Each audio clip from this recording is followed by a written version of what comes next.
දවස්වල වාර්තා කරන ඇද ප්‍රවෘත්තියක් ඉමුනෝග්ලොබියුලින් ගැන. ඒ ඉමුනෝග්ලොබියුලින් අපේ හරි ප්‍රසිද්ධයි. අපි මේ රටේ ඖෂධ එන්නත් කොච්චර ஹிமியூனோகுளோபியூலின் தொடர்பில் அண்மையில் செய்தி வெளியிட்டிருந்தனர். ஹிமியூனோகுளோபியூலின் நாட்டில் மிகவும் பிரபல்யமாக உள்ளது. நமது நாட்டில் எவ்வளவு மருந்து இருந்தாலும் அவற்றில் முதலிடத்தில் இருப்பது ஹிமியூனோகுளோபியூலின் ஆகும். அந்த காலத்தில் காணப்பட்ட அவசர நிலைமையினை கருத்தில் கொண்டே இந்த மருந்து கொண்டு வரப்பட்டது.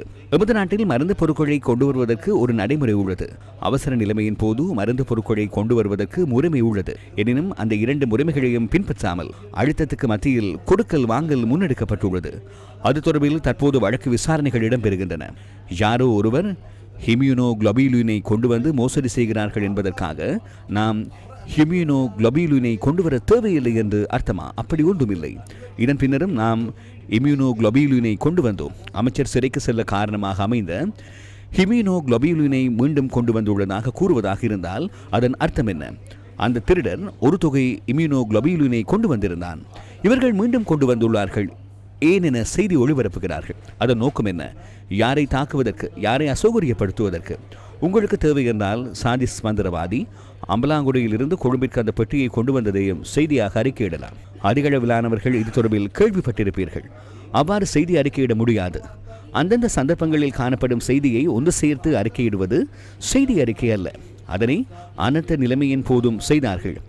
வங்காள விரிகுடாவில் ஏற்படும் மாற்றத்தினால் வானிலையில் ஏற்படும் மாற்றம் தொடர்பில் வெவ்வேறு சந்தர்ப்பங்களில் வானிலை அறிக்கை வெளியிடுகிறார்கள். அவற்றினை ஒன்றிணைத்து செய்தி அறிக்கையிட்டால் என்ன நடைபெறும்? திரிவுபடுத்தப்பட்ட செய்தியை மக்களை சென்றடையும். இவை நகைச்சுவைக்காக முன்னெடுக்கப்படும் விடயம் அல்ல. அவற்றை விளையாட்டாக அல்லது நகைச்சுவையாக எடுத்துக்கொள்ள நாம் தயாராக இல்லை. ஊடகவியலாளர் ஒருவர் அறிக்கையிட்ட பின்னர் அதற்கு பதிலளிக்கும் வகையில் கை கழுவி விட்டு செல்வது முடியாத விடயம். ஏனெனில் நாட்டில் உள்ள அனைத்து ஊடகங்களுக்கான அனுமதி பத்திரம் வழங்குவது ஊடக அமைச்சு. தற்காலிக அனுமதி பத்திரமே வழங்கப்பட்டுள்ளது. பல துறைகள் ஒழுங்குபடுத்தப்பட்டிருந்தாலும் ஊடகத்துறையில் அவ்வாறான ஒழுங்குபடுத்தல் இல்லை. அனுமதி பத்திரம் பெற்றால் பெற்றுக்கொண்டதாக காணப்படும். தற்காலிகமாக பெற்றாலும் அதனை புதுப்பிக்கும் வழிமுறைகள் இல்லை. ஆகவே தற்காலிக அனுமதி பத்திரத்தை வைத்துக் கொண்டுள்ளனர். அனுமதி பத்திரத்தை பெறும்போது சில நிபந்தனைகள் விதிக்கப்படுகின்றன. அனுமதி பத்திரத்தை என்னால் ரத்து செய்ய முடியும். அதுவே ஊடக அமைச்சு. அதே போன்று பொது சுகாதார நலனுக்கு தீங்கு விளைவிக்கும் விடயம், பொது சுகாதார நலனுக்கு தீங்கு விளைவிக்கும் விதமாக செய்தி வெளியிடப்படுமாயின் அனுமதி பத்திரத்தை மீளப்பெறும் அதிகாரம் ஊடக அமைச்சருக்கு உண்டு. அந்த நிபந்தனையை ஏற்றுக்கொண்டே இவர்கள் அனுமதி பத்திரம் பெற்றுள்ளனர். அனைத்து விடயங்களும் அவ்வாறு உள்ளடக்கப்படவில்லை. தேசிய பாதுகாப்பு உள்ளடக்கப்பட்டுள்ளது. தேசிய பொருளாதாரம் தொடர்பில் அதில் உள்ளது. பொதுமக்கள் சுகாதாரமும் அதில் உள்ளது. ஆகவே இதன் பின்னர் எவரேனும் பொதுமக்களின் சுகாதாரம் தொடர்பில் திரிவுபடுத்தப்பட்ட செய்தியை வெளியிட்டால் அதனை சரி செய்யுமாறு கடிதம் அனுப்புவதை மாத்திரமே நாங்கள் மேற்கொள்கிறோம். இந்த அனுமதி பத்திரம் வழங்கும் போது அதில் குறிப்பிடப்பட்டுள்ள அனைத்து விடயங்களையும் நாம் நடைமுறைப்படுத்துவோம். அவ்வாறன்றி நாட்டை முன்னோக்கி நகர்த்த முடியாது. அதனை செய்ய வேண்டும்.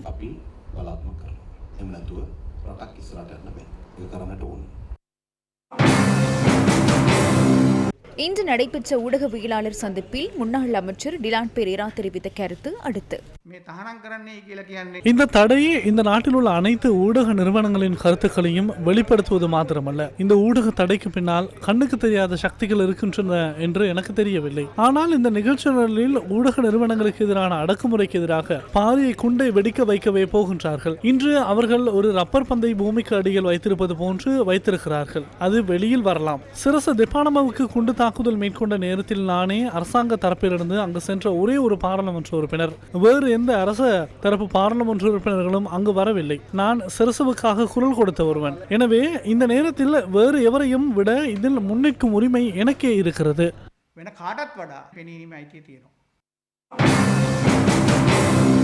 ஐக்கிய மக்கள் சக்தியின் பிரதி சட்ட செயலாளர் இன்று நடைபெற்ற ஊடக சந்திப்பில் இவ்வாறான பதிலை வழங்கினார். உங்களுக்கு விருப்பமான விடயங்கள் மாத்திரம் உங்களது காதுகளுக்கு கேட்காது. ஐக்கிய மக்கள் சக்திக்கு எதிராக ஒரு ஊடக நிறுவனம் தொடர்ச்சியாக செயற்படுகின்றது. எனினும் அந்த ஊடகத்தை பார்க்க வேண்டாம் என நாம் எந்த சந்தர்ப்பத்திலும் கூறவில்லை.